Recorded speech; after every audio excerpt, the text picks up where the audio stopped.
Tanah kapalufi mindang kapalame kun gaheti jararra malusmiti rabbin jara jannatan kapalufi dunia jara li rabbitin wa ballisu ana sumaratin sinitra aba. Assalamu alaikum warahmatullahi wabarakatuh.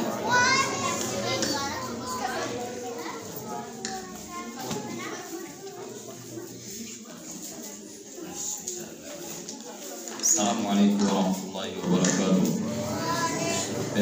Sagantaan kini gara duwati jebedna. Insyaallah oso cukup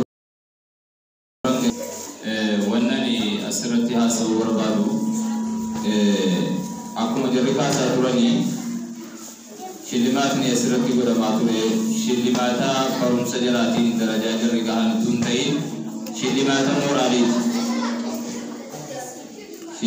moraliti kan gesa tu remale shilimata dan deti karum satum tain shilimata morali kagam sajule akhir nugi ini pun aku mau digerak aku majar sini sallama sagantaa kan kini keessatti wanni nuti si dhageessisaa turree fi wanni nuti barsiisaa turre walirraa fagoodha. Madrasaa kana keessatti pireedii 8 qabna ture. Pireedii nuti ijoollee barsiifnu Issaa jedhama afaan Arabaatti. Issaa 8 qabna ture. Pireedii 8 qabna. Pireedii 8 keessaa kan isin dhagahuudhaaf isin dhageessisuudhaaf sa'aatii keenya wajjin nu mijaa'uu dhabee jennaan dhiibni hedduutu jira jechuudha.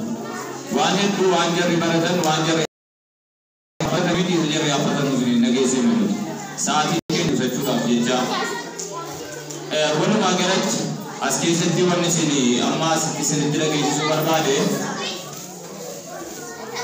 agge pada segere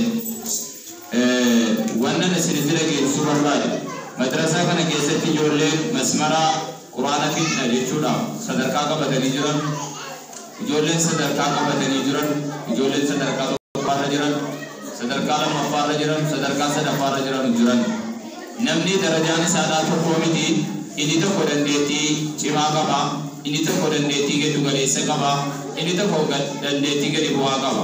Ijoollee keenya kana keessa ijoolleen bara dhufutti inshaallah nuti jiraannee barsiisuu baannus namni biraa barsiisus quraana fidan jennee nuti eegnu ijoollee dhiiraa ijoollee 18 ijoolleen quraana juzii meeqa qabanii gara juzii 7 qabanii jechuudha kan